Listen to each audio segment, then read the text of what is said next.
His brilliant idea was worth millions. He let it rot in the drafts folder on his desktop. The folder was a digital tombstone, and every time Alex's mouse hovered over it, he felt the cold chill of his own potential. The idea was called Mind Garden, a revolutionary app that visualized a user's mental habits as a garden. Meditate, and a stream would flow. Procrastinate, and weeds would grow. It was beautiful, intuitive, and, according to his best friend Mark, a guaranteed unicorn. But for 2 years, the seeds of that garden remained locked in a document, unplanted. This morning, a notification flashed on his screen, an invitation to the Innovate West Tech Conference. A keynote speaker had dropped out, opening up a few last-minute slots for a lightning round of new pitches. The deadline was tomorrow. Mark's text came a second later. "This is it, man. No more excuses. Submit the pitch deck. I'll even help you with the slides." Alex's stomach twisted. This was the antagonist he faced every day, not a person, but a moment. The moment where thought had to become action. He opened the Mind Garden folder, the files staring back at him like neglected children. He could almost feel the weight of the code he had not written, the business plan he had not finalized. He spent the next hour not building the pitch deck, but refining a single, insignificant line of code from a year-old prototype. It was a familiar ritual of fake productivity, a way to touch his dream without taking the risk of actually pursuing it. The choice was not just about the conference. It was about exposing his fragile, perfect idea to the harsh light of reality. What if they laughed? What if they said it was stupid? In the drafts folder, it was still perfect. It was still worth millions. To act was to risk discovering it was worthless. As the sun began to set, he leaned back, exhausted by his own inaction, ready to text Mark another excuse. Then his phone buzzed with a new email. The subject line read, "Congratulations. Your Innovate West lightning round submission." Alex's blood ran cold. He opened it to find a confirmation for Alex Carter, creator of Mind Garden. A final text from Mark sealed his fate. "I submitted the old summary you sent me last year. You re-in. All you have to do is show up. Do not make me look like an idiot." Panic was a tidal wave. Being forced into the arena was infinitely worse than choosing to enter it. Alex spent a sleepless night throwing together a haphazard presentation, fueled by resentment and cheap energy drinks. He arrived at the conference late, his shirt wrinkled, his mind a fog of self-pity. The air crackled with ambition, a currency he had hoarded but never spent. Backstage, he watched other presenters, sharp and confident, their pitches flowing like poetry. He felt like an imposter. When they called his name, a wave of nausea hit him. On stage, under the blinding lights, his carefully constructed facade crumbled.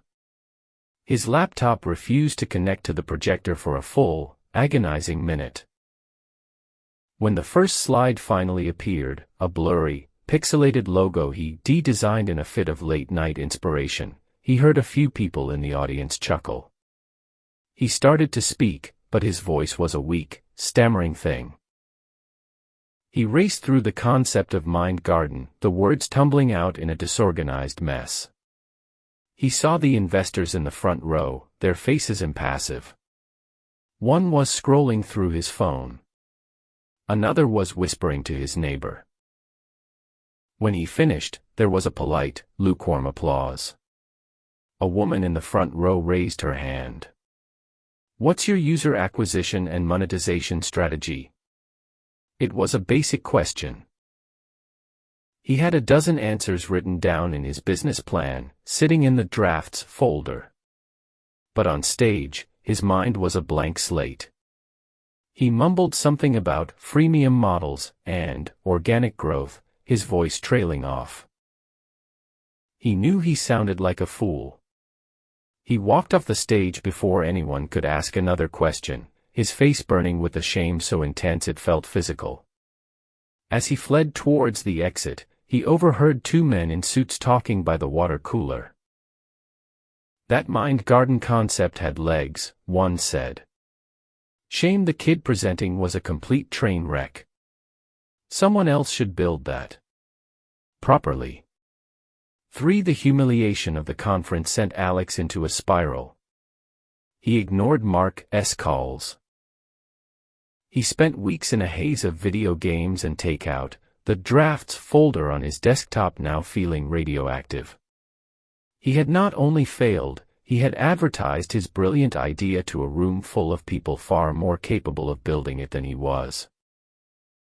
He was a ghost haunting his own life, watching the world move on without him. One rainy Tuesday, Mark showed up at his door, refusing to be ignored any longer. He did not say, "I told you so." He just held out his phone. "You need to see this," he said, his voice flat. It was an article from a major tech journal. The headline read, "Wellness app Flourish secures $5 million in seed funding, aims to revolutionize mental health." Alex stared at the screenshots. A beautiful, animated garden grew on the screen.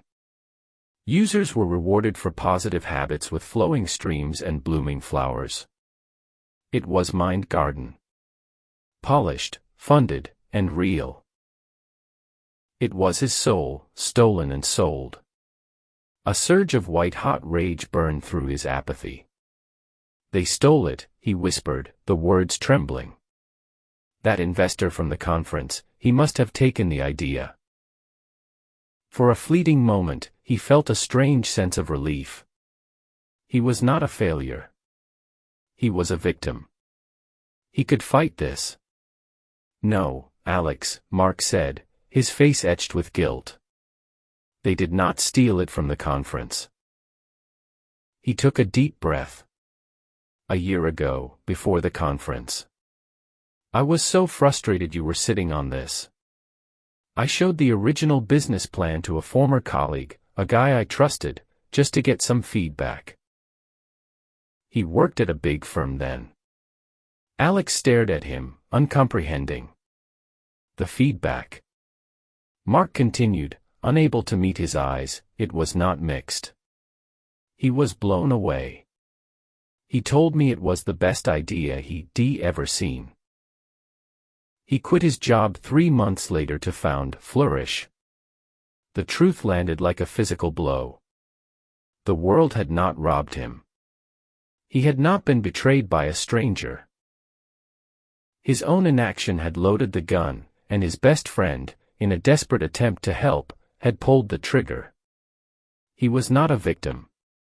He was a volunteer. He had delivered his dream, gift-wrapped, into the hands of his successor. For rock bottom was not a place of fire and fury, it was a quiet, empty room where the only sound was the hum of a computer. Alex sat in front of his monitor, his face illuminated by the screen. He was going to delete it all. The code, the business plan, the mock-ups. He would wipe the slate clean, erase the monument to his failure. He right-clicked on the drafts folder, his finger hovering over the delete button. And then, he saw it. A small piece of metadata in the corner of the properties window, date created, October 23, 2019. 4 years. Not 2. He had been letting this dream die for 4 years. The number struck him with more force than any betrayal. An entire chapter of his life, sacrificed at the altar of tomorrow. The enemy was not the CEO of Flourish. It was not even Mark. It was the warm, seductive comfort of the drafts folder, the place where potential never had to face the possibility of failure. It was a prison he had built for himself, and he had been its most willing inmate. He did not delete the folder.